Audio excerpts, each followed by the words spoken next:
idea challenge. We are in the idea stage. And we think that bringing from the idea to a startup is a journey. And I introduced a steep line kind of process to show that from an idea stage to a startup. Now his idea in terms of a company itself as a startup is very much different from the company that you are seeing outside, the corporation type. What he sees is that as a startup is a very temporary organization which in search for repeatable and scalable business model. I mean, you would hope that whatever the idea you have will be able to continue to generate revenues, and it will scale large enough to actually bring in your profits. Or at the end of the day, if someone investing in you, they'll be able to create some, returns for their investment, or yourself. Money is time. So the idea is that you are so much different from the regular company, where the company is already have existing products.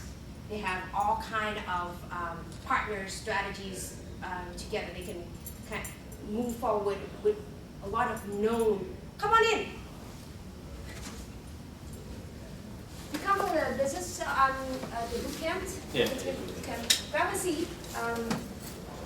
We are kind of right at the beginning of the how to say it, basic knowledge today. Okay. As a startup or as a project come out with the idea, you basically don't have anything in your hand.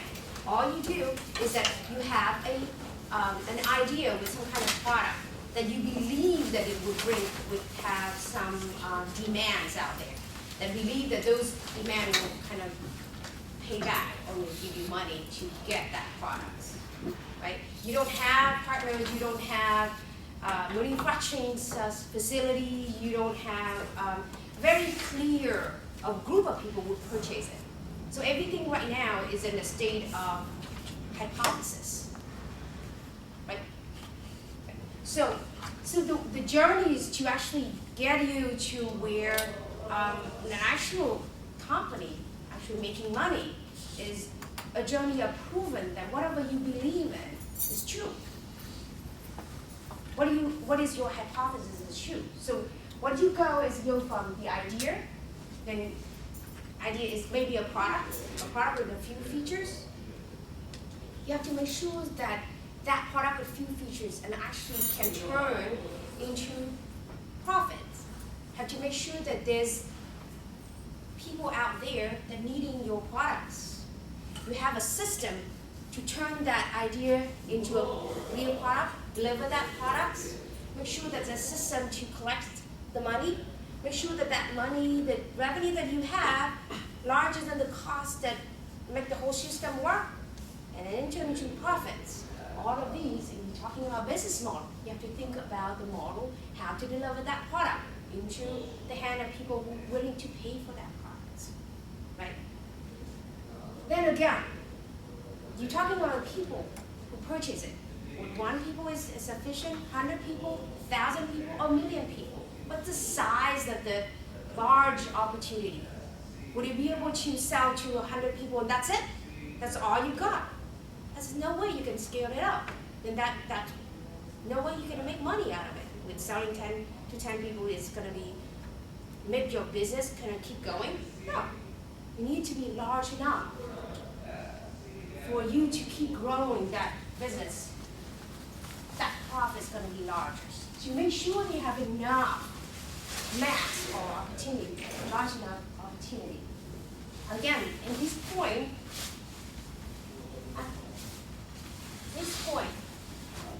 right, we all talk about what we think.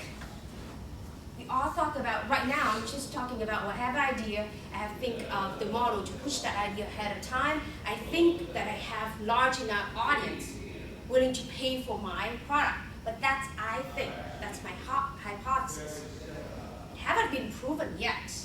The next step, which is the practice step, that's where you need to prove that. You have to test that one out. whether it's actually work or not. Whatever you believe in is just you and your teammate think. Would it 100 people out there believe in? And those people who actually pay you money, if they don't, they have shared the same vision, share the same hypothesis, or share the same thought, that's your product is going to be working. So that's where the customer discovery. It's just a step in here. We're going to go into detail anyway. I'm just going to give you kind of big pictures of that. Customer validation. That's where once that model, when you push it out there, you learn that there's definitely a need for that. That definitely is going to be someone kind of interested in that. The validation is where they actually pay for your product with the same system, with the same channels that you go to them.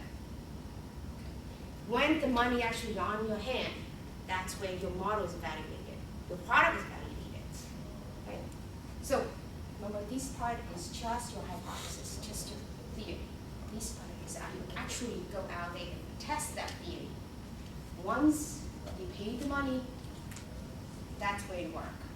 Okay? So, so again, go back to this side. This is where we are right now. That's the state that we are right now. The idea challenge. Remember, we use the tool, problem, opportunity, solutions, and resources. So we want you to think about it, not just a product itself. We think about the product. Is it that product solve any problem? Is it a real problem for people out there? And then that problem, is it critical? Large number of people have the same problem that need to be solved? And is your solution is actually addressing those problems at all? That means there will be a large number of people that need your solutions. And what kind of resource for you to put that solution to work? Okay. That part right here, we are trying to avoid a lot of business jargon, a lot of business theories, but more talking to common everyday words. We hope that everyone, even the non-business people, can actually understand it, can present that idea to us. But now, you can't avoid business anymore because you want to bring that original idea with some understanding the problem, the solution, and the resource to put it forward. But you have to put it into a very repackage again to think of as a business. Now, that's why the bootcamp is needed. Because you're no longer in this state of idea anymore. You have to push forward into a business now. This is we come into the business model. Okay. I also want you to leave the business model canvas later on. Don't think it as something that it's, how to say, this is more like a tool. Whatever in your mind. If you want to test it, you want to make it, people to understand it, it's the best way is to put it into some kind of presentable and, how to say, visual tool. And then everyone share the same understanding that, on that tool, what does it work? What does it mean? So when you share it to people, you kind of talk in the same language. You imagine something else and then you tell to people and they don't see it, they don't know what it is, and they could misunderstanding what you need. So we try to bring in tools that actually help you to communicate, not only you, but within your team as well. Whatever today you have and change over time as you find out more information, it's still kind of created the same format that you can see the change, your teammate can see the change, and even later on if you have investors, they can see it in the same language as you. It's easier for you to explain it. So we will introduce the business model canvas. It's help really in terms of your teamwork, your own organizing business thought as well. Now, see, before we go to the canvas, I want to kind of talk in a very simple business language. Before I go into each section of it, is anyone kind of familiar with business model canvas? Okay, good. And then come back later on because other people are not very familiar with that. Anyway, here it is. And each team will have one here to work on it. Okay. I'm not going to detail of it. before I go into detail, I want to talk about how it, well, again, the definition of it. I don't want to, in a business model, describe all the parts of the company that are necessary to make money. Again, the books. Here's yours. And your tea? Oh, right. Like reading material. Seriously, it doesn't look, it looks so thick, but it's actually really easy to read, enjoyable as well. I must say that, not because I'm kind of teaching, but in here, all the detail, every single part of it is actually very simple, easy to understand part. But still, I want to kind of go into, all right, so as a define a business model, let me think very simply forward. You all come up with some kind of solution, some kind of products, right? So we have a product with a bunch of features, and you think that those products would be someone out there large enough that need that product, right? Need the customer. As talking, I mean, we have a few nonprofit here. You nonprofit. Some beneficiaries that need your support, and some donors out there that think that your service is worthwhile to put money in, so that that same service will help a group of people, right? So again, your solution, you have someone out there that's helping you, someone out there that you want to target, want them to use it, they're willing to pay, okay? Now, hopefully whatever the idea, the product with some features, and actually create value, that create value for these group of people. I mean, unless it doesn't solve their problem, if they solve their problem, it's actually give them some gain on their life. If they don't solve problem for them, they don't get any gain for them, they will not pay money. So you make sure that whatever you bring it out there with the features, it actually solving someone else's problem right now. Because you solved the problem, they're willing to pay for you. But how do you do that? You need some kind of channel to bring that product to the customers. Either they have to go to the store, and your product have to be available in retail stores so that they can purchase it, right? Your product could be online that they actually go in for, but you have to identify what it is, right? And you have to make sure that you have those who know about you, stay with you, and talk about your product to other people to get more people in. It's more creating the demand for your product, this part.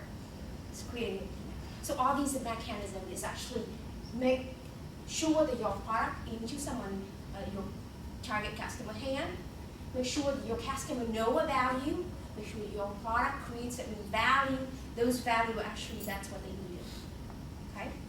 And because they need your product, because they wanted your product, they cannot live without your product, they have to pay for it. That's your sale, that's your money, the dollars that you actually get at the end of the day.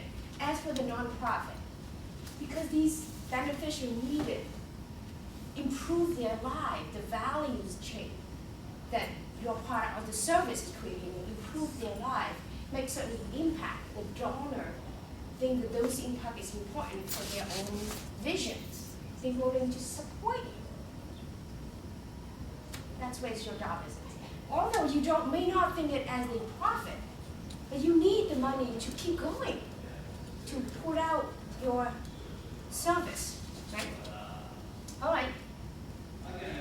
So, you want to do all these money, you want to get it out to the customer. Yep, go ahead. So for, I know it's going to take a while for us to establish ourselves as a nonprofit. So we were going to charge memberships, but we can't do that for about a year until we register as a business. Mm-hmm. So are we looking to improve the lives of the donors or target them somehow too and say this is how it's going to benefit you? Yes, well, I want to go back a little bit later on that matter, but every single thing, feature of the product or the service is supposed to address certain kind of needs of different group of people here, right? You don't only address the beneficiary people, but also you have to address the donor too, because they want to see what's in it for them to give you money to keep going with your projects.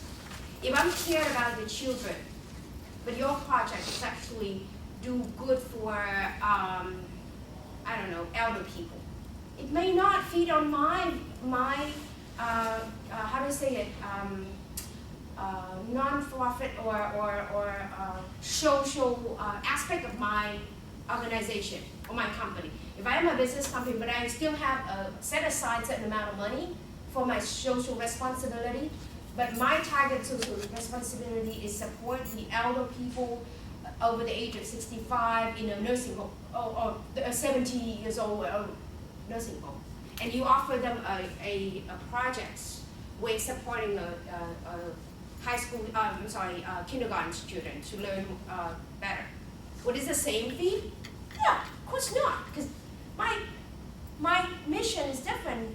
My company mission is different from your nonprofit service. Yeah. That's why it's important to understand that what they need is the values there. Make sure you understand it. Not only you understand your beneficiary. You thought that that's the only customer? No. Right? So these are the group of customers as well. So we talk about beneficiary donors. Are we going to be targeting on like partner companies or corporations to give us money in this, or Why not? Okay. Yeah, because that's where your stream of sales is. But we're going to talk about the business model for the nonprofit as well. Okay. Don't worry about it. I will share it. I just want to get people understand all the jargon here. Why it's there. Why you need all of these. All right, so we're talking about these parts, the process and resources. If you want to bring that product to the customer, you have a bunch of resources that are needed to make sure that there. If you produce a new product, you need to have a manufacturing plant. If you are mainly selling online, you have to make sure that you have a very powerful online platform. Right? So those are the resources, the process that you need to be in place. And you want to make sure that you have enough people, you want to attract or create more demand, you have to have certain system, marketing system, either online kind of, or it's a kind of physical as well. Then again, a lot of time you don't do it yourself, by yourself. You have a partner. You need supplier. They should be there as well. You have to think of all of these parts to make it work. Right? So these are the major parts to turn that simple idea into a business. And these are simple parts that actually you can communicate to different people within your team, how's your strategy for channels is. How's your strategy of your product with certain kind of features. What is the strategy of creating demand to keep your current, attract new customer, keep your current customer, and make sure that that customer group will be growing. And all of these parts right here is creating cost, right? Make sure that you are knowing how much you spend on it. And hopefully the cost is more than the same.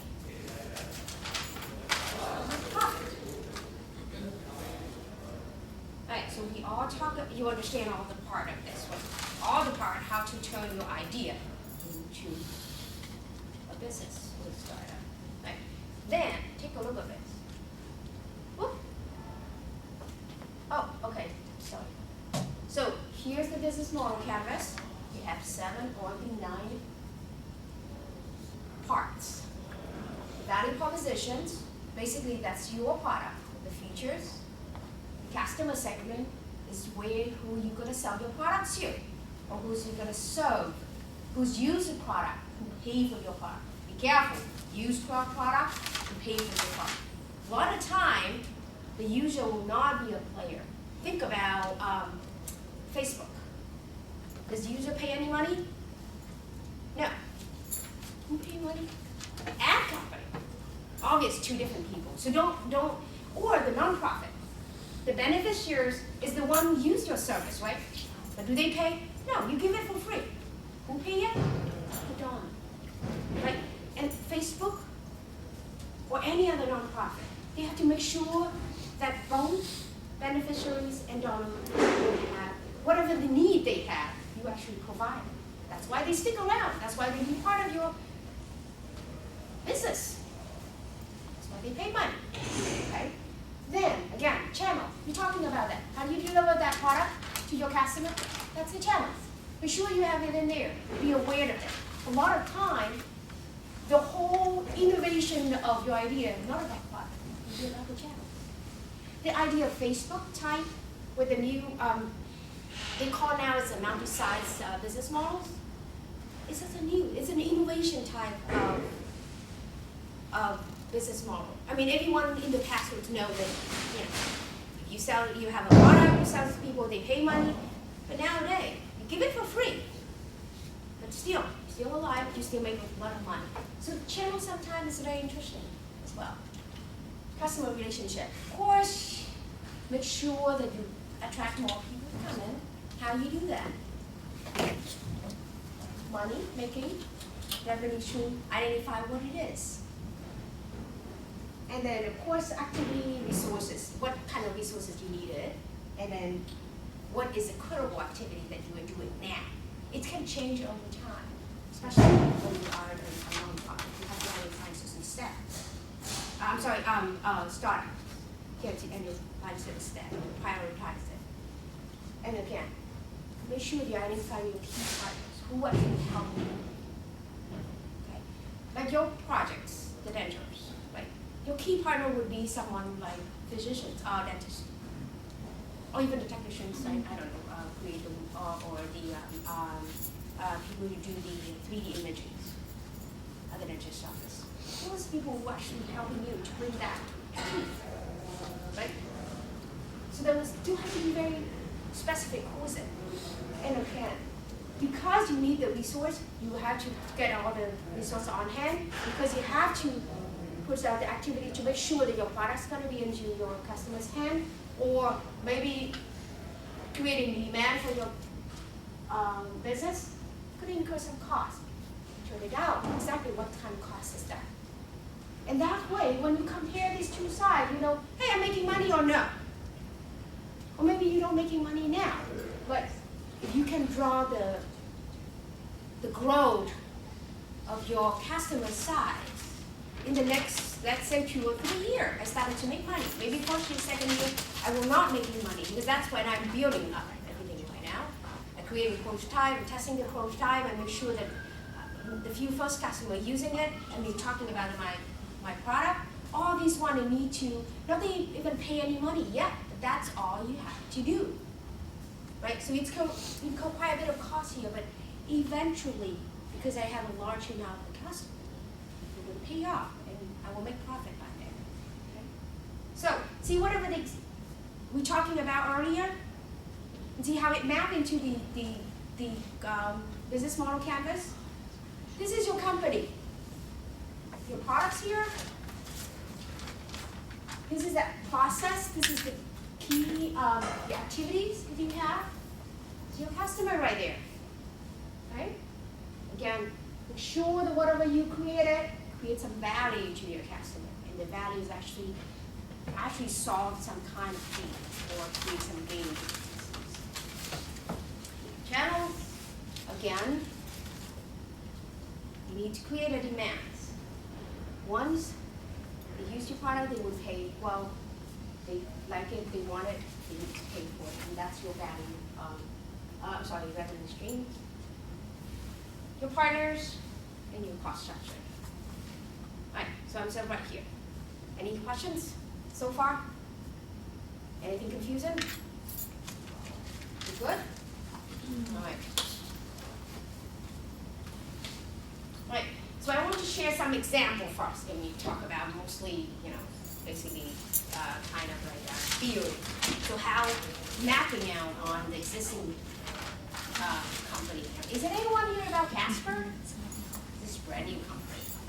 I heard about them on radio. I'm just like ecstatic. And this very interesting business model. Company is created in 2013. What they do is manufacturing the mattresses in the US and sell it online. Right? You know about the mattress business. It's a very, how to say it, on the store, physical. Everyone go to the store, see different kind of mattress, test it out. I mean, they have so many. They have string foam, they have memory foam, they have move up and down, fixed, thin, you name it. So many choices. And all what you do is that when you go into the store, they will take you around and say, try this, try this, try this, and then just lie on the, you see so many commercials and people kind of lie on the bed and kind of roll over and things like that. So a lot of tries at the store, but it's a heavy, very heavy kind of product. So you need to schedule the delivery, and boy, you lie down there and it's like, I don't like it, I have to retry it, I buy another one. What you do, you have to schedule a return, and it's on your cost. That's just crazy. I mean, a lot of people like to do so. Now, company is changed it. They sell it online. You don't need to test at the store. You just go online and find it, click it, deliver it. Okay? And they created in 2014, 2013, 2014, sales. It's changed wholly that industry, changed how the way people buy things, buying the mattresses and selling mattresses, and see how the business model is, what kind of value that they create. So, Question. yeah. Oh, you're probably gonna explain it in this. All right, so I'm gonna go over what their business model is. Who's their customers? They are not going to a middle-aged people, kind of family-oriented type. They're a different group. Young people, 20s, 30s, live in the city, urban area. They like to shop online. They don't want to get into hassle of choosing different kind, go to the store, listen to all these sales agents choosing different kind of bed. They just want a bed, nicely. They want to deliver it fast. If they don't like it, they'll be able to return it without their own costs, without they have to worry about arranging all kind of physical shipping back and forth. Okay? What the value publishers that we have? Very simple choice. There's only one type of mattress. Okay? One. The foam one. The only changing is the size, because of course you have the twins, the queen, the king size. That's it. And the price is only reflects the size of the mattress, not the type of the mattress at all. It's very easy to do. If you see the online, what they do, they make a bed, they squish it down, kind of add pressures it out, very thin one, fold it up. It's as light as you actually can deliver by bike in the city. How do you do that? You don't want a big truck to get into the city. Very quick delivery. You can actually deliver with a bike. So easy. When you open it up, just shoot, pull it out. And because you don't get to test it, we have 100-day in-home trial. If you don't like it, they come in and ship it out for you. There you go. All of these is what these customers, type of customer, they want fast, they don't want the hassle of the store, they want to be able to return it without any hassles about deliveries, and it's cheap. The regular bed is about $1,000, mattress, 9 mattress, $1,000, or from $900 to $1,000. These people, they sell $500 mattress. Okay? And it's right on the pockets of the young people. It could be a college students. So, right on. Okay, take a look at that. Sell directly. How they can make the price so cheap? They don't go through any kind of channels. I mean, all the mattresses out there, a lot of times they sell to Macy's, other big retailers store, or even the bedding stores as well. They can sell directly. Manufacturing in the U.S., ship it out, and send it to you. Okay? Cut down the middleman, cut down all the costs that allow them to create a very price change. And think about it, because they are the way they're manufacturing it, less choice, and be able to squish this down, very lightweight, you can cut out a lot of things. change the whole new business model. Interesting thing is the owner of the companies actually say that their company is actually really pick up when one of their buyers actually posts a YouTube video of how they purchase the product. They carry it on the bike into their apartments, put it into their room, and then let it pop off and make a really fun video out of it. Right after that, it's went viral. That's why they make a lot of noise about their business. So if you go to their website, well, I have a website, but I don't want to, it's too long. But if you go to their website, a lot of little video clips, kind of talk about their business. It's really fun to see as well. Is that how they're attractive? And it's actually feed with what type of attraction to their customers. Many young people spend most time online watching video clips, fun clips, things like that. The major relationship or attracting or creating demand is through online media, social media. But again, they're making money out of the mattress sales. The key resources is the manufacturing site that they have, and the online platform for marketing. Okay, activity, productions, marketings, sales. As a partners, they need suppliers and technology partner for their online platform and all the costs. So now, this is a proven business model. I don't think they would have the same as when they start out the business. They probably have pivoted, changes already. But I just want to share how it looks like. Okay. And by the way, the one up for you is this business model. What does it looks like? Hey, can I throw something out? Yes. So here's please feel free to jump in. Just go ahead. So here's a question on this business model. There's two things that I always recommend looking at. One is exactly what Howard has up here, addressing the customer's need in a way that they want you to address that need, so that they pay you. The second one is, how are you doing it better, faster, cheaper, whatever, than anybody else? And it doesn't necessarily jump out here, because the question when I look at something like this is, yes, that grade addresses a need, but what's going to stop somebody else from doing the exact same thing and put me out of business, right? So when you're looking at this, the thing in the background is also that sustainable, strategic, ongoing competitive advantage vis-a-vis everybody else. And it's kind of in the background of this, and it has all those elements, but just keep that in mind too.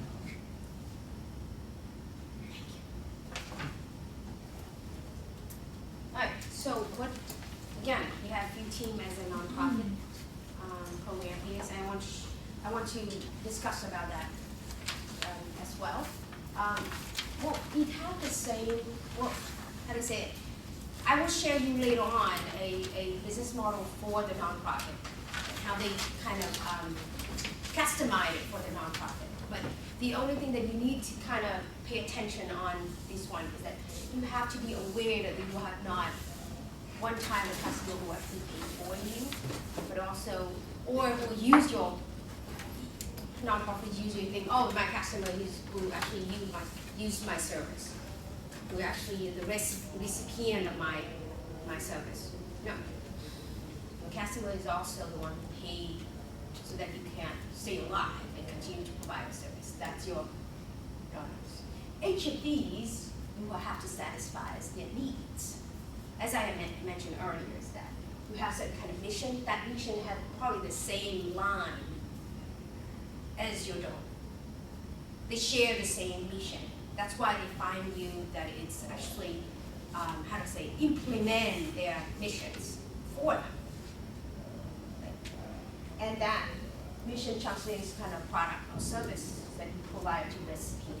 And basically because you can give it free to the recipient, but because the donors actually use through you to implement their mission, you're willing to pay for that It's a matter of opportunity cost. Instead of they create their own, or hundreds of nonprofit work or social responsibility program, they can channel that same money through you so that they can fulfill their social responsibility mission. Think of that way. Because you are basically on behalf, whatever they believe in, and deliver it to the people that they want you to service. So think of that. It's a huge difference between the two, that's all. Yeah, go ahead, please. The biggest thing to think of here is who you're solving the problem for, i.e. your customer, but who's actually gonna pay you, right? And it's not always the same.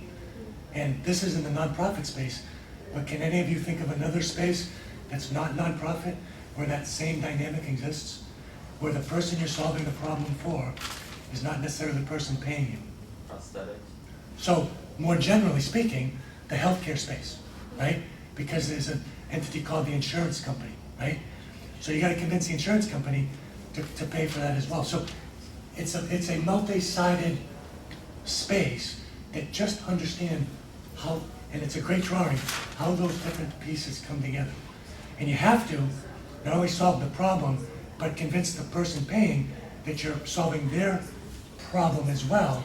In the case of a nonprofit, creating a better social good, creating a better something that they as a foundation or somebody really care about.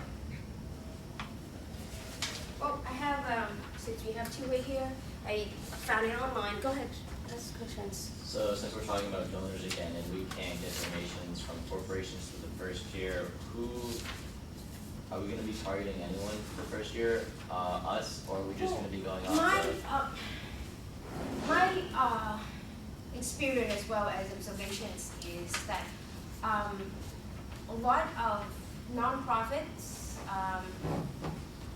when it is startup, is they probably start out with friends and families that kind of share the same kind of passions for that kind of nonprofit work, and it started out. And then once you create some kind of impact, maybe small impact, you actually can share that impact to the people, to the corporations or the organization, or actually apply for grants that have the same kind of missions to start out with your money. Can we do that before we're a 501c3? Yeah, it's the grant money. You don't need to be a 501c3. Oh, I thought we had to be an established. No, it's the grant money. You'll be fine. Non-binding kind of. You cannot get donation though. If your friends and families that can be shared with you, working with you as a team member, you can start it out. And the nonprofits started out very simple anyway. You don't have anything, so much of complicated, right? So you can start out with a grant, which is not asking you to be any kind of organization at all, to start it out. And once you started to create certain measurement, create some kind of measurements, create some kind of impact. Let's say how many activities you do, the people who attend those activities, what's their comments about, how they like it. They can share the impact of your program, and those are the data you actually can go out there and sell to foundations or corporations and say, here, this is what I'm initially with limited grant that I got. This is how it can generate. But this is how big the people need it is. Okay. But without your money support, how can I be part of that? The same thing that you will see on nonprofit. They have to go out there and fundraising. But fundraising on what? On nothing? No. Who believe you if you don't have some kind of things to share? But I give you guys this. So a little bit different from they use some kind of customize it. So they turn into the sorry guys, I want to. The nonprofit people deserve some as well. So they turn this one into co-creative. You didn't want to say co-creative because so many people involved in your program. could be the recipient, which is part of your program. You don't only provide money. A lot of time you need a lot of volunteer. What is it for them? You gotta spell it out. What is it for them to be part of your program, right? Make it clear. Whoever you want to recruit it, you have the message out there and say, this is a program that has values when you attended it. This is what you got. Because they don't pay them money. They pay you and they give you times and works. Yes. So with the volunteers, ours was going to be student athletes. The NCAA prohibits athletes getting jobs because they're athletes, so I'm thinking we're probably never going to be able to pay them for volunteering. That's why they created student athletes. They aren't paid, which is sad. But you could use student athletes as a way to kind of maneuver around that. It's a horrible practice, but it works. So those are the volunteer that you all want to create, right? Yeah, so we were our concept was that we partner with universities and they might provide volunteers with allotted minimal hours to participate in our program. So what's your opinion on that? Well, if the student is a part of the organization where the school would ask them to go for different kind of activity, then the school will be the decision makers, whether they attending your program. Then you have to make, what is your message, what's your program that actually benefit for the school to actually volunteer their student to go for that. That's a value that you have to specify for the school. We would be representing the quality of their students through their participation in the program and the image of the university. All right, before I'm answering this question, again, I'm not a school, I can't answer all of the detail, but that's where the next step is. Okay. That's where you have to find out. If you don't ask people, how do you know? You ask me, I'm not in that space, how do you answer the question? Maybe you have to identify certain people in the school to come and ask about the questions and what their thought is. Yeah. And to Ha's point, spot on, right? Right now, all of you, and I apologize because I had to run by a brand new, beautiful white trash barrel. And it's sitting right there, so you guys, so I can get that. But what this is, this whole exercise, is right now, all of you have a set of assumptions that you have put on the table that may be right, but may be wrong, but somewhere in between, whatever. And the task from now till a certain point in time is to figure out, are they right? Validate them with real data, talking to folks out there, in this case, teachers, administrators, parents, students, industry leaders, anybody who you can get data from that would say, hey, this is what we believe, do you think, is it good? Okay, that's the net essence. So the question is, what questions are you gonna ask? What data are you really looking for? And when are you gonna know that you have something that's meaningful? What's the most tangible thing you will get to validate that you have something that's real? That's a question to all of you. What's the most tangible thing? Tom, you actually jumped right into the second part of the presentation. That's right. That's I'm sorry. No, that's just the right bridge to that. All the question right now is What's the most tangible thing that you can get that indicates that what you have is meaningful and somebody cares about it? Money. Yeah, somebody buys it, a purchase order, right? So now not only a single purchase order, but a purchase order that's representative of a much bigger space. So you don't want some crazy guy in the corner, right, who buys your stuff, but he's not representative of a much broader market space, right? Because you waste all your time making him happy, but it doesn't scale to anybody else. That's a delicate thing. So you make sure you're talking to the right people with the right questions, getting the right stuff, and those first customers are with, sometimes we refer to as beachhead customers, ones that are representative of a much bigger space. Once you have that, you're in great shape. But you're gonna have to adjust. Absolutely. Sorry. No, I didn't right know. on. You just kind of right on. Actually, that's the second part of the discussion that we have today as well. It's that value that. But I just want to make sure that you kind of grab what another example of the business model for the nonprofit platform. So we have to want everyone to understand in the same space in terms of different type of business. So I choose one, the dollar choose. Anyone heard of that dollar choose? Very interesting business model for the nonprofit types, okay? This is a company is actually, you know about Kickstarter, right? Right, so this is a Kickstarter for social programs. Let's put it that way, it's easy. They have online, where they raise individual money for the school projects. Teachers can post their projects up there, and anyone can donate money in there, okay? And this is huge success. They have backed up with all the big names, Gates Foundation, Sherry Chef Sanders, I think Stephen Colbert, also a big name that behind, actually promoting for them, right there. They raised 225 million. They have individual donors as well. So that's their. So what is their business models? Okay. So again, because they have a list of people here, they have the teachers who actually be a recipient, the people who want to support projects as you're a donor. It's a big organization donor. They are the one who actually funnel a lot of money for the administrative funding part of the program as well. The donor is actually directly funding for the project. What kind of value proposition they give it to people. If you go to their website, they list exactly like Kickstarter. The program have their own a little detailed information there, very easy to see.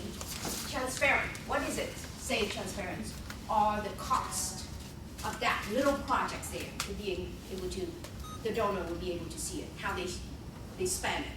So they know that every dollar they're giving out is the money spent for the project, not for something else. Right? There's so many different kind of projects. Any teachers can come in, post in, school can post their projects in to raise money. Any amount, dollars, $1, $2, again, Kickstarter type. Teachers, and then as for the teachers, look at these three right here is for these group. The blue values here is directly to the teachers. All teachers that need money is a little, my mom is actually doing, I think a preschool type of, when she was retired. She had to put up her own money to buy, school equipment or little things to put up as a project for the kids to play, to learn. So, you want to raise more money, very simple. They don't need a lot of money, maybe $100, that much. That's the best way to collect money. As for these people, they send out only $1 or $2, but they got back. A personal thing to know from the teachers, from the student, the pictures of what the project is. They're not giving them only money, but they got back the whole image, the whole feel-good kind of image. They don't feel like disconnected. When you're giving out money, you don't know what's going on there. You don't have any feedback in return. It's what they get back. See, that's how pure it is. And the channel, they have a very powerful online chat platform. That's what they connect, providing service as well. And to build a customer relationship, create more demand, what they do is, again, thank you note, the photo of the projects. And they are very transparent in terms of what the cost would be, looks like. And they have blogs, they have help people to kind of navigating that site and how to use it. Just want to make one clear is that they also allow any donor, beside the money that go directly to the projects that listed on the site, also how many % of it can go to the operation. That's how they can keep growing. Because there are the backup operation behind it that need monies as well. And they make it clear, we need to survive. So you can donate so that we can stay alive to continue to support those poor teachers right now. Okay, very clear. And remember, value proposition tied up right directly to different segments as well. Okay? And again, streaming donation to classroom project and different programs. Key activity, they would have their technologies and user experience partnership and business development. They have to get their woods out there. when they donate money, a lot of the time their own staff will purchase materials and it's for teachers as well. Then key resource mainly is online platform part. And technology partners who ensure that the online platform works well, runs smoothly. They have other foundations which actually helping out to distributing the materials as well as helping the projects continue to housing projects as well. And we have a support company. And as a cost structures, we have the IT structure obviously tied right into the key resource right here. And then the general activities. Okay, so that's it. Okay. Once again, I want to go back directly to Tom's comment is that the one that I shared to you is already established organization. It's been through so many iterations and creating to a proven or validating kind of business story. But what you are right now, on this stage, is all your assumptions, all you think, all you guess is, right? The feeling right now is all guess. What next do you do? Educated guess, but until it's validated, it's an assumption. So, the next step, it's called customer development. That's where you test it. That's where you validate in your guess, hypothesis. This includes 2 steps, but we just go quick on that. And again, I'm just kind of bring back from Steve Lyon's designs here, is that he stressed on the customer development part. The most important thing, is that you have to get out of your office, your room, and go and search for a business model. Get out, talk to people, validate your business model. Any part that you put into that business model, you need to find out whether your assumption is actually exactly real, facts, which is purely hypothesis. One more point is important is that, on the part this one out first. Okay, so within the customer discovery step, what you do is that, first thing you put all your hypotheses in the canvas. So you have some basics, kind of, baseline kind of data is what you believe in. And if that's all the hypothesis, you have to put it in there. So that's the first step you have to do. Make sure that everyone in the team understands that this is an assumption that we make, right? At the same line. And then use that assumption, you're going to test your problem first. What you test mean by that? It's the same as the, remember the toolkits that we kind of share with you? Make sure that you understand that what kind of problem is out there that you are trying to solve. Okay?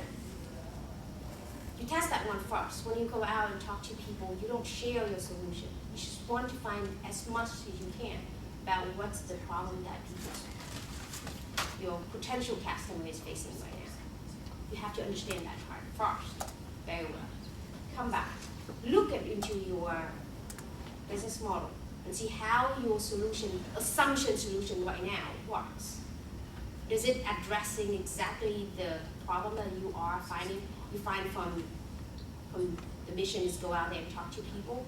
If not, make the pivot or make the changes. Okay?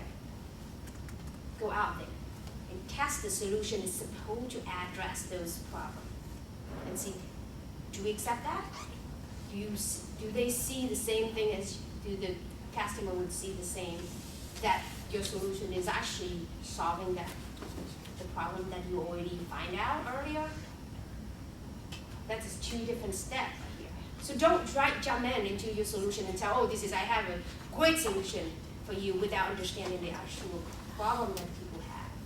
Go and find out help first. So that's customer discovery part. Remember, first thing important, go out, meet people, make a list of people that you strategically, who is that? make a list of people first discovery about the problem. Come back, look at the problem to see if your solution is actually addressing that. If not, make sure that you have pivoted changes. Test, now you come out and test that solutions to see whether exactly what you perceive the solution is solve those problems. It's the same as customers see it, the same as yours. Now just to emphasize that this is not, underline, is not selling your product. And it's amazing how easy you get into that phase of selling your product and seeking data that validates your assumption as opposed to seeking data that gives you a real life assessment of what's out there. So be careful on this. I get them jump out now, but it's not, you're not selling, you're looking for data. Yeah. I guess that's the second important point is that it is important for you to go out there and to find out, listen to people, not you talk. They are the ones who talk. Listen to them and see what is their problem is, what their perceive of your solution is. You're not trying to sell anything right now. Not the same yet. I'm gonna go to that part. Unless you've proven that there's a large number of people out there have the same vision as yours. Those people willing to pay. Those people willing to accept your products. Okay? So you don't try to sell anything on this stage. These are the different states. That's where you actually sell. Once you have collect all the data, proven that you understand the problem that people have, your solution is going to solve those problems, and that's the feedback that you collect. Then you'll come to the customer validation that you try to sell it. The validation is only happen when you actually get the money. When you sell it, you run to a roadblock. What is it? Come back and think. Why is that roadblock there? Study again, change it. Because from asking people, collecting data, it's not, how do I say that, people can answer you so many questions, you can understand so many of their vision is. Unless they pay money, that is when your business model is validated. That's why I want to go back here. That's the pivot one. Once you sell it, if it doesn't work, that means there's something wrong here. To go back to the state, do research again, asking people again, pivot it, change it, asking people, validate it again, and come back. So it's always a loop right here until you actually make a critical business here. You actually do sell it. You see the growth to increase the large sum of your customer here. That's where you can kind of move on to the next step. So it's always have a loop here. Here you've got. I want to make you understand that this is not a one-time thing. You create this once, you go out, find out more, you change one more time. The next time you go out and find out, no, that one may not is the correct one. You change it again. So this is a loop. It never be, it's a loop until you can move on to the next stage. To this. Try to sell, if it itself, or if you just kind of go to that hurdle and then that's it. You can't move on anymore. Then you have to analyze again. Why? Is it my product? Is actually the features right now is only addressing small group of people or larger one? Why? The question is have to go back again. Think about it as iterations. The keywords are iterations.